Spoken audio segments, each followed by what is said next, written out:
Okay, I guess I will take it over. I'm here to introduce Yvonne Allen.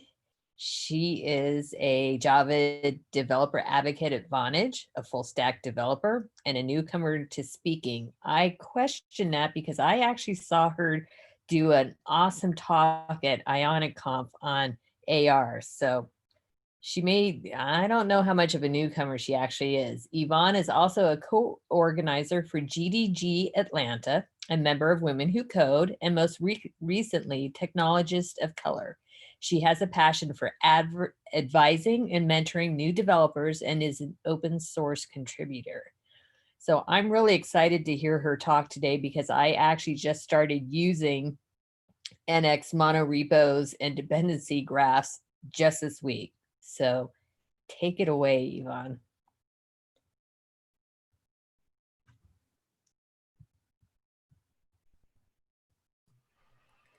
So I figured because it's super late here in Atlanta and it's October, so we're going to get ready for Halloween. I would play a little trivia with everyone here for a little minute of fun before I start to talk. So this is one of my favorite person in the whole wide world. I'm gonna give you guys 3 guesses, okay? The third one should clinch it, but if you get it before that, you're like super awesome and you win. So so to give you the guess number 1, it has something to do with how my hair looks and these buntu knots and the glasses. All right. Guess number 2, the character, the real life person who plays this character on this movie is married to someone famous. Her husband is also a famous actor. Okay. If you still don't know who it is or who the real life character is, I'm giving you your third hint. This should clinch it. One sec. Who is she? Yes, it's Jada Pinkett Smith. She played Niobe on The Matrix. So if you are a fan of The Matrix, if you're a fan of Jada Pinkett Smith, this is the like Ubuntu Knots hairstyle, and she wore like her dark glasses literally almost the whole movie. The first one she played in.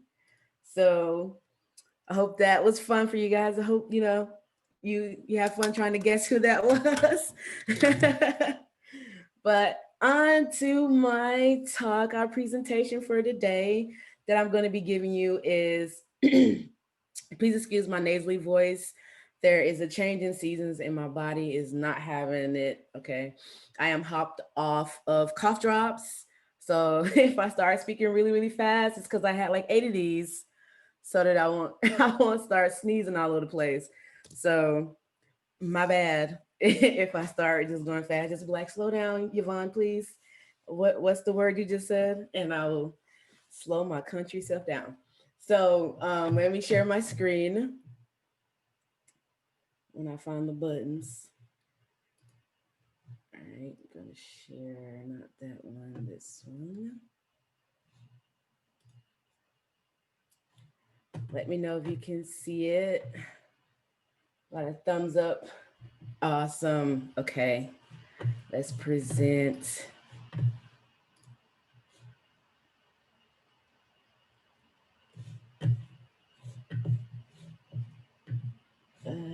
Okay. Can you hear me? I don't know. Was I on mute? Okay. It would have been super funny if I spent this whole thing on mute. Sorry. Again, I'm hopped up on cough drops. Everything is funny right now. So the talk that I'm going to be giving today is about using NX dependency graph. So recently, Narwhal published their updates and improvements to their dependency graph. And I thought it would be interesting to kind of cover what the dependency graph is, how you can use it in an X, and if you are a visual learner like myself, you're like, yes, give it to me because I need to see it. I don't know how many times, especially if you are in a corporate or enterprise environment where the project gets super huge and you can't understand how everything connects because you just got there, you're a new employee, and you spend like literally the first 2 weeks trying to figure out what's where. But if you're using the NX project, or even if your project doesn't use NX and you want to be able to use the dependency graph, you can import NX, add NX to your existing workspace in order to be able to see the dependency graph. So today I'm going to give you some of the benefits of using the dependency graph, why you would use dependency graph, and we are going to create a simple project and, excuse me, use the dependency graph. And then I'm going to show you a little bit more advanced project, that more complex project, so you can kind of see how things can get like super complicated and complex, but you can use the dependency graph in order to kind of feel your way around and see what happens if you make a change, and what libraries and apps get affected. So behind the scenes, when you are using NX workspace, NX keeps tracks of all the changes that are made to the project. And by knowing the structure of the monorepo, NX is able to provide significant improvements to the developer. And one of those improvements is the dependency graph. So some of the benefits of using a dependency graph, one of which I already mentioned, is being able to have a graphical representation of the project dependencies in the code base. That includes the libraries and the apps that you have. And another thing that is another benefit is what is called, what we're going to call view by affected. And affected is, I'm going to explain a little bit more about affected, what affected means in the NX ecosystem later. But I just want you to know that with affected, you can do something where you view all of the changes that happens to your project, but only view the affected changes. So like if you made some changes to your project, you can only see what changed, and you can only see any, like you can kind of narrow it down to any project or library, any app or library that got affected by your change. And then you can also test. You can also test by affected, but that's a little bit outside of the dependency graph. But you can use your dependency graph to see what's going to be tested. So that's why I put it as a benefit as well. And then, of course, being able to use this particular feature in NX works great with supporting monorepo lifestyle and culture and development, because you can now see you can use a dependency based on project and see all of its dependencies that a project or an app, affects, and also the libraries as well. And you can see if a app consumes the library, you can see all of those dependencies as well. So when getting started with creating your first NX workspace, you need to first install, do npm install to install NX, and then you would create an NX workspace using npx create NX workspace at latest, and then give whatever your workspace name. And in this case, we're going to call it demo. And you will see as we do this live, where you go through all the prompts and select the workspace name and the default application name, and the styling, and so forth and so on. Then after we create our first projects, we're gonna create our library and a component, and just kind of use the command NX depth graph in order to see how, see our dependencies for our small little sample project. So I don't want to do too much talking, so let's get straight into the demo. And it's demo time, y'all. Okay, so as mentioned, I'm gonna do a side by side so that you can kind of see without me having to slice back and forth. First thing we're gonna do, open the terminal. Yay us. Probably should have navigated to the spot where we're gonna be, but live coding, y'all. a very slow, like you can see every command I'm typing. That's the type of program I am. So if you like that, great. If you don't, sorry, bear with me. I like to literally see all the directories. You're just redeeming me so much right now, Yvonne. It is no problem. I figure I love piggybacking. So we here. Okay. All right. So we're going to be right here. Okay. So we're going to use one of the commands that I mentioned earlier, since we're going to be creating, I didn't want to mess up. So I created some cheat commands. All right. So we're going to create our NX workspace because I already have NX installed, just to kind of save some time.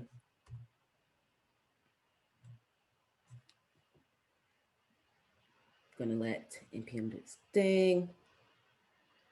Install, y'all. Okay, just like I mentioned before, we have our command prompts. We're gonna create Angular application because it's an Angular meetup and I don't really do React.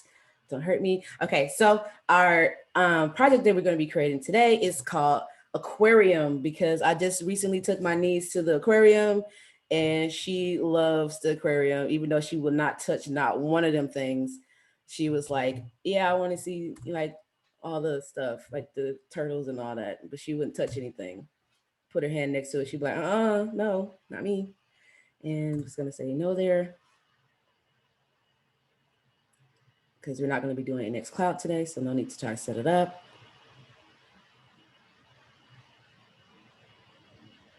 And speaking of which, one of the things, we have a turtle. So while we wait on this, my niece has a turtle that lives outside because I try to keep it alive. But every time she comes in, she will not touch it, not at all. But we're working on it. She's 3 years old, the sweetest, cutest being you ever meet, but she will not touch that turtle for nothing in the world. We're working on it. We're working on it. She she helped me clean the cage, but she will not touch the turtle. I made her touch it one time, and it was like I felt like the worst auntie ever. And I apologized to her because like she was like screaming, and I was like, that is not the way.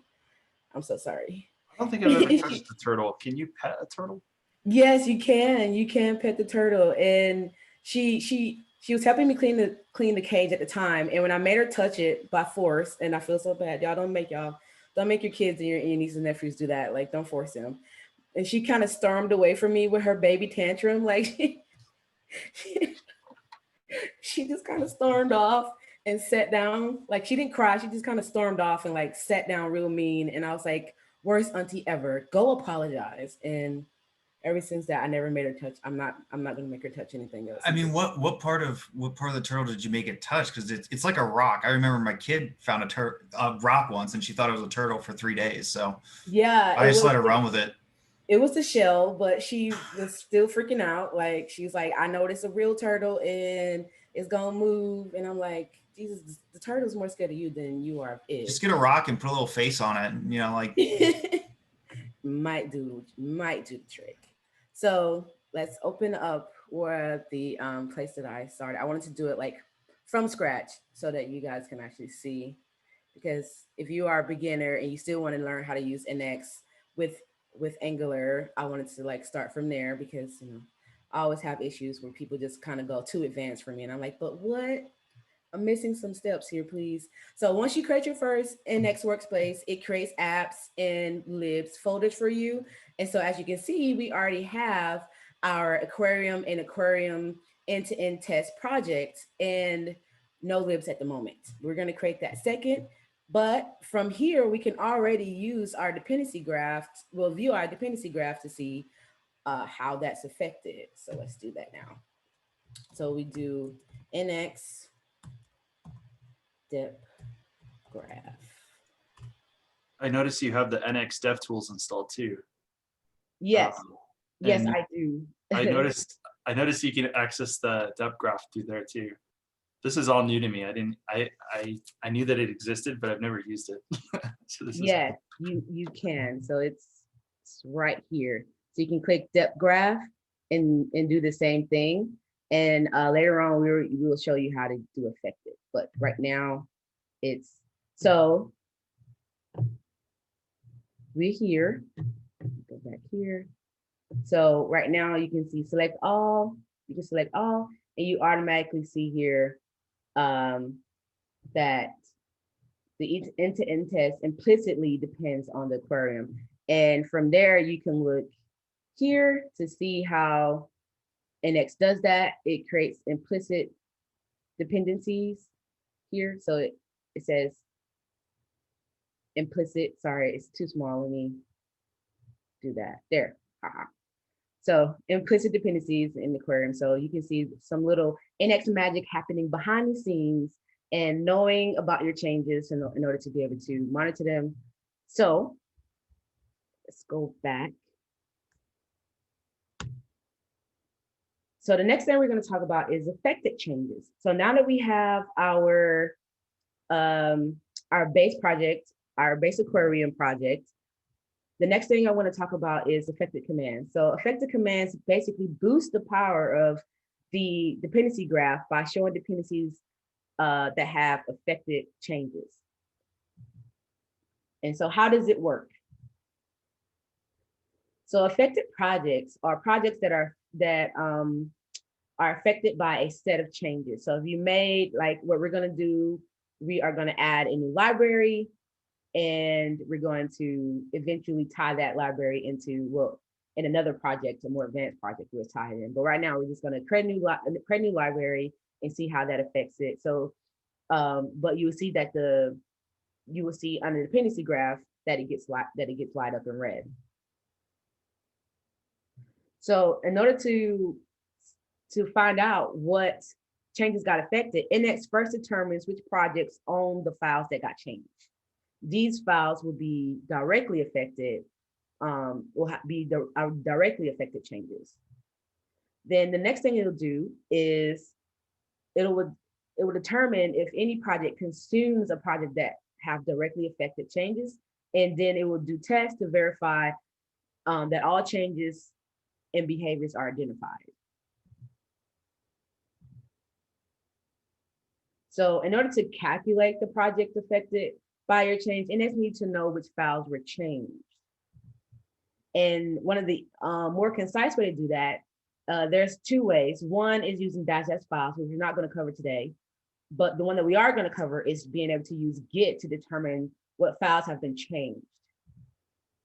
And in order to do that, one of the things we're going to do is NX affected, use the NX affected depth graph schematic, and we're going to use the base flag, and that's going to be master, and then head is going to be set to the head. And by default, this is dash base, dash s base equals master, dash s head equals head is default in the NX workspace. So you can omit it on your local by just running NX affected depth graph. So never fear. Let's go into our next demo example. So as we saw earlier, and I'm going to make this bigger. I'm going to here. So let's close out. So in order to see our next change we're going to make, we have to first close out of the, stop the dependency graph, because it's only a snapshot. It's not like hot reloaded. So you won't see the changes until you exit out and re-enter the dependency graph. So just be aware of that. It's not like some of the other things and how other parts of Angular work and NX work, where it monitors and hot reloads. This is just a snapshot. So you will have to restart. Excuse me. So what I'm going to do right now is Control-C to get back to our terminal, our command prompt. And I'm just going to go ahead. I'm going to leave that, but I'm going to make it smaller. So the next thing we're going to do now is add a new library. And again, over here, get my preloaded command. So this, I'm going to go slower on this one because I want you to kind of understand what's going on here. So we're going to use NX and G. The G is the same generate command from the Angular CLI, because one thing to point out, and this is very important, NX does not replace, the NX CLI does not replace the Angular CLI. It builds on top of the Angular CLI. So you can use the Angular CLI commands with NX to still build libraries, add components and things of that nature. So we're gonna do right now is add a new library called reptiles for the turtle. For the turtle, y'all. All right, we're gonna do the same thing. We're gonna say sass. Okay, so as you can see here, it built a new reptiles library. We're gonna just go over here to see that represented graphically. So boom, we got our new library and we call it reptiles, and you will see a lot of the same config files that you would for like app, but these are for library. You see your tsconfig lib.json file. And now let's see what that looks like without dependency graph. So if you're like me and you really just love, again, visual makes everything connect. Building blocks, you immediately want to see like, how did that affect your application? How did this new block that you added to your house foundation fits in with the rest of your dependencies? You can, again, this time we want to see, we're going to use the affected. We're going to use the affected command that we just learned about.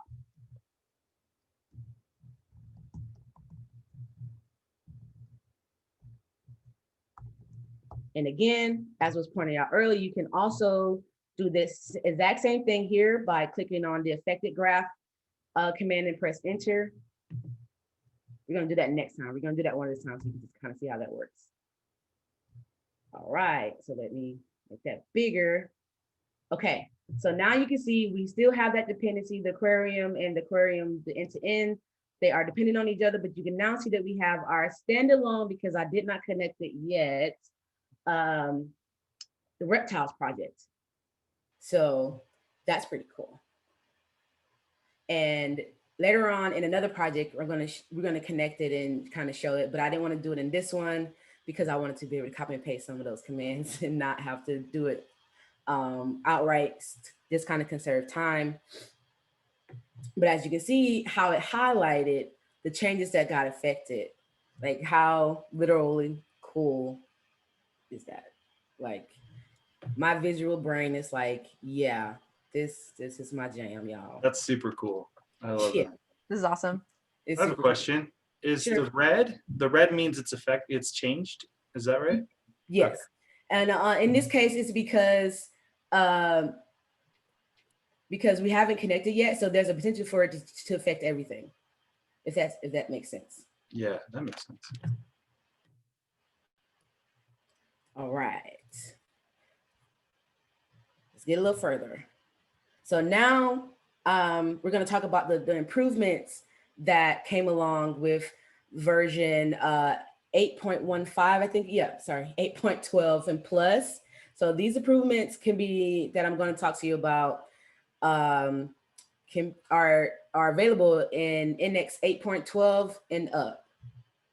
So the improvements that happened recently were being able to zoom in and zoom out of the dependency graph. You can also now do node focusing. So and then you can also do grouping. So you can group the libraries by folder. So if you use like the shared folders a lot in your libraries, you can see how all your shared libraries will be under that main shared folder. And we're gonna cover those improvements too, as I give you a more in-depth example where the dotted line will connect in the dependency graph. So we're gonna go a little bit deeper, and I'm going to use the NX examples project from the NX repo in order to give you like a more in-depth dependency graph. We're gonna connect one of the libraries together, and then you're going to be able to see, I'm going to show you how you can do the focusing, the node, the zooming in, the node focusing, and the grouping, those fun improvements. And we're going to play around with the dependency graph. So let's have some fun. So these are some resources, but we're going to cover that in a second. These are just kind of resources where you can see more information about the dependency graph. See the videos that kind of show you how to do what I'm showing you how to do today, and some more in-depth information on using the affected commands in NX. So we're going to switch from this project. This is our starter where I kind of just show you from the ground up how the dependency graph looks. Now we're going to hop into a more advanced example from the NX examples repo. And let's just see how that looks already. Let's close this one down just so we don't have any issues. Do our same command again, NX step graph.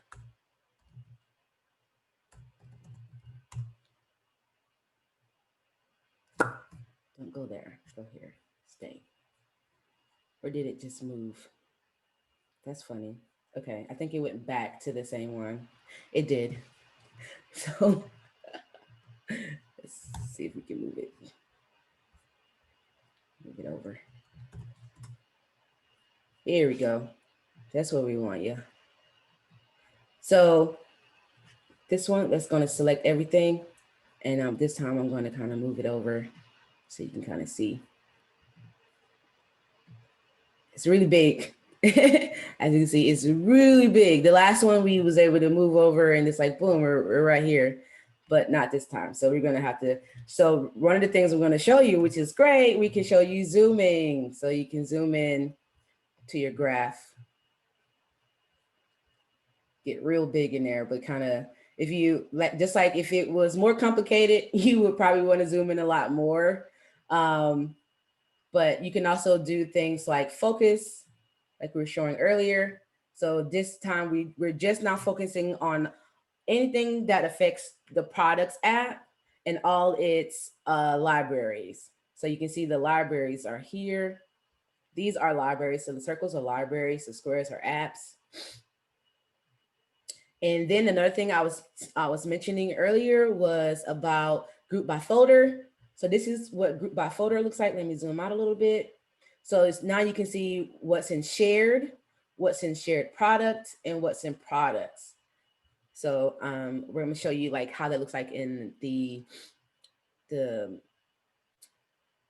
file structure, but just wanted to show you like how that feature looks when you click on it. And then you can just unfocus if you want to.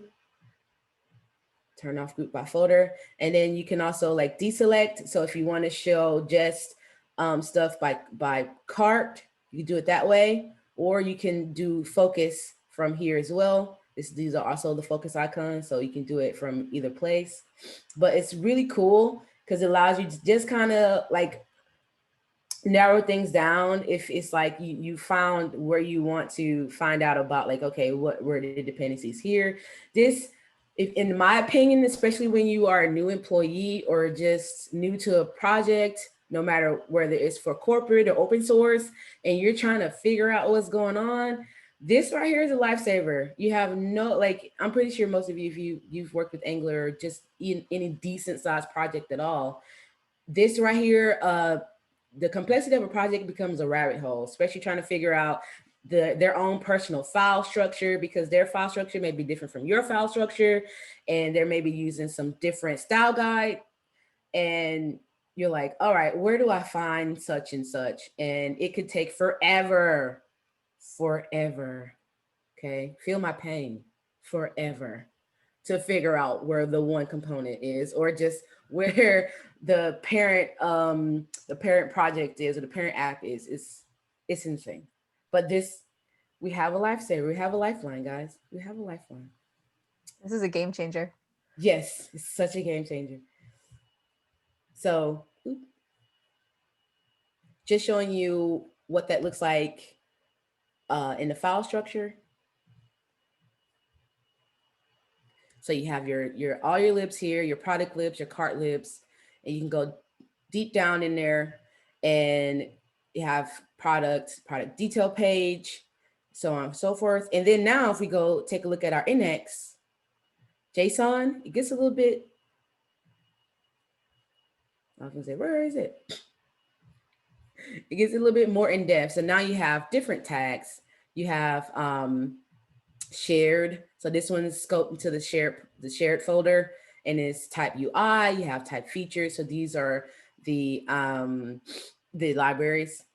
So you can kind of see how how it gets way more complex than how our first mini project. So I kind of want to start off with a beginner, our like ground up base project, and then we get a little deeper so you can kind of see the differences when the project gets a little bit more complex. But again, how NX will help you out with that. So now what I'm going to do is we're going to use the affected again. We're going to create a new library, and this time we're going to connect it so you can kind of see how that looks. Control C, and we're going to tried this earlier. Let's see if I get it right this time on the first try. We're going to create a new library in the products. So we're going to create a new product, say a new library here. Under product, we're going to create a new library called products. It's already there. So we're going to create a product item page because I did the product list. So we're going to create a product item page, and we're going to connect it to the product. We're going to have the product at consume it. So, and then we're going to do affected in order to see how that looks. So we're going to create another lib.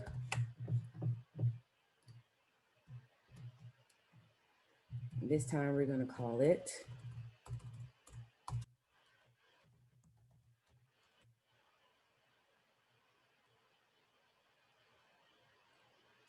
before I do that though, let me navigate.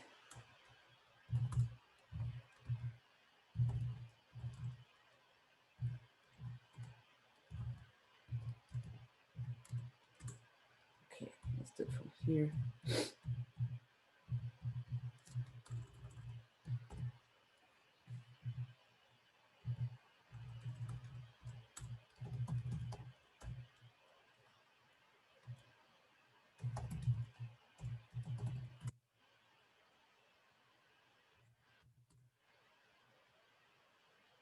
Awesome. So we just created a new product. Oh, it created it in the wrong area. Probably should have. It's all good. Does not matter. I do that all the time. Yeah, I know. Let's try it again. Delete yourself. You're brave because you're like using the command line. I always use their GUI because I always get it wrong. I know. Oh, but it's the fun part, right? Trying to get it right, and you're like, "Oh no, that's not what I wanted." You just do it again.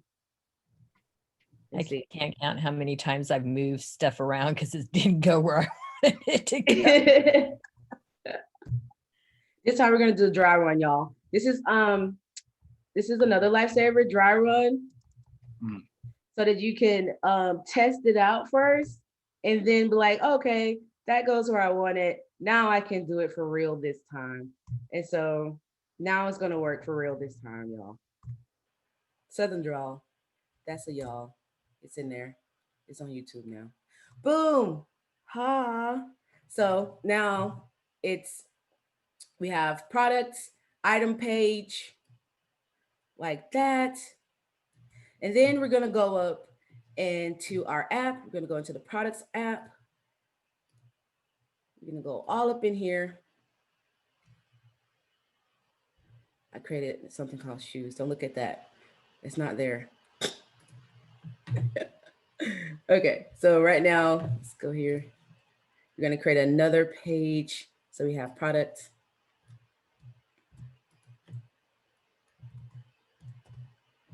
I'm gonna call it product item. Never underestimate a really good copy and paste moment, okay? It saves lives. Oh, that's awesome. You're lazy loading another module, right? Yes. Well done. Yes, I am. All right.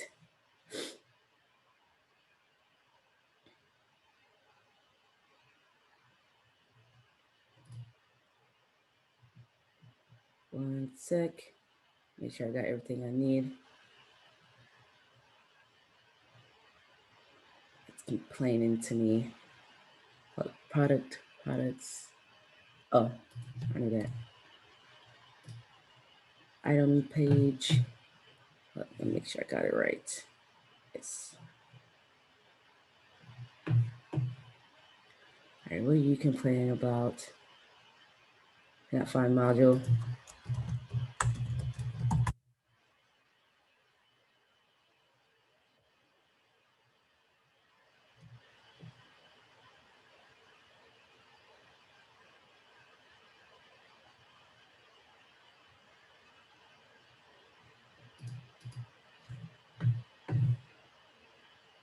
All right, I'm missing something obvious. Well, it looks like it built fine. I think I know. maybe that might be a phantom error. Yeah, let's see. Let's see what happens. All right, so we did that thing. So now let's run in, let's run the affected. Oh, I said I was gonna do it with NX console. The command. Press enter. Wait, nope, wrong one. Still wrong one. It's late. Please forgive me. I could blame it on the time. All right, so,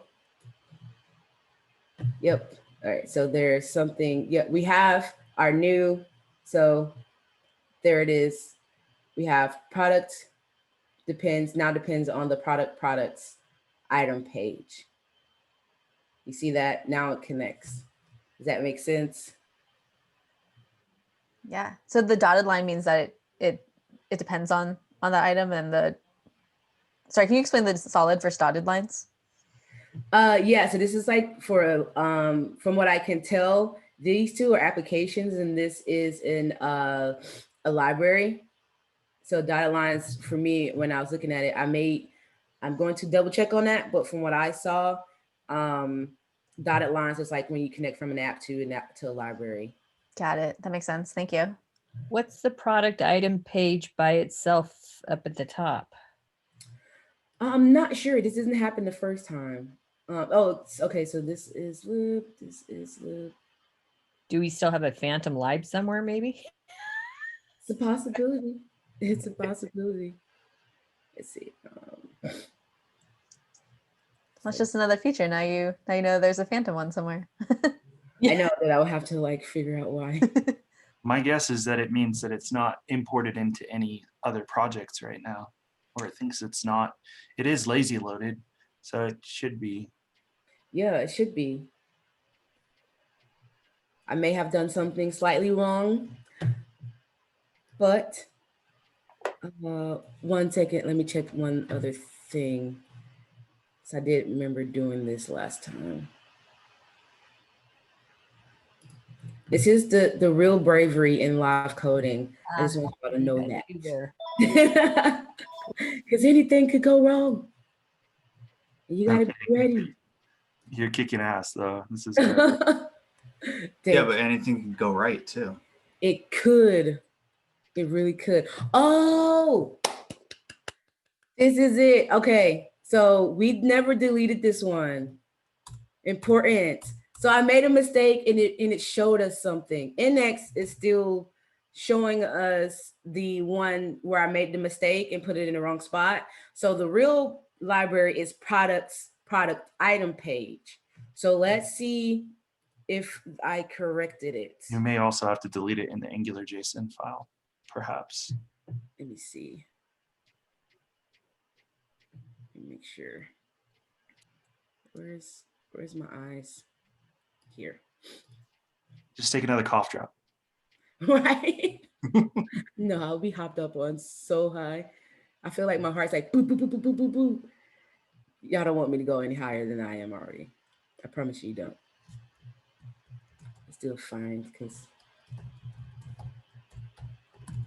All right, so we got product item page. It's 14. I don't need that many. Yes, okay, you're right.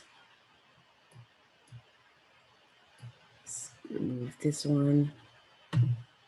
Ooh. Wish there was like an undo for schematics. Yes. Like how is like we're on Angular 10 and we still have to do this manually? Like I'm going to write Stephen Fluid like right after this thing. Do it. Hey dude, come on. It's like, did you know What's what the we had to do? We had to like manually delete. Okay. Okay. Right. I could totally see the folks at Narwhal building that. I can totally see like, oh yeah, this doesn't exist, so let's do that for you. Yeah. They've already done so much, like given us this amazing dependency graph. I know, right? Like you have a whole thing. Like, why is this not like native? All right, let's do it. Let's see. Let's do some deletes. I mean, do that. It's all right. I mean, like delete the whole thing. All right, we're gonna go from here because it's like the last bit anyway. So we're all good. Where's the thing? All right, so we can see it. So I'm just gonna remove this one because this is our last little bit anyway. Okay, so now you can see this is how it's supposed to be. Products and products item page. So we can do select all again to kind of see how that flows together. So we can see the products end to end is implicitly depends on the products, which now has a dependency on products item. So, but I did notice one thing, some of these, it may not be that dotted lines mean that it connects to a library specifically. So this is something that I do want to find out about the dependency graph. I haven't found any information on it when I was doing my research earlier about dotted line versus solid line. So that's something I'm going to write down to look up and put it in my slides as a QA or frequently asked question. Awesome. But this is the dependency graph. This is how to use it. Big project versus small projects. I hope. Just let me know if you have any questions or something that I didn't mention per se that you wanted me to answer while I'm still here. I am up for questions. I have a question, but I can go after you. Please go. I was just gonna say that was awesome. Go ahead Yeah. and ask your question. Thank you. So this is super cool, but how would I use this to optimize my app further? Or just like, what situation could I use this tool in to make my development better or my application better? So from what I found in a lot of my research about like, when I also looked into like, okay, how does this directly affect me? One, optimization comes from debugging. So you can quickly see your affected changes. And also it's more in conjunction with using the affected commands. So you can see this visually, but you can also use the affected command after you make a change to test only the affected changes. So you can see right here that once you use I think it's affected test. Don't quote me on that. There's, I put it in the document, like in the resources. There's a command you run. Let's see, actually. Make it bigger.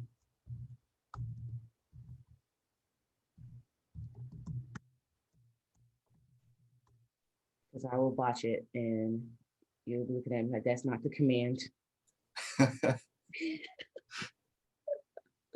Wait, it's not showing it. Great job, NX. Let's keep that going. Let them know I need to put more commands in here because I can't find it. I think it was affected app name. This is here.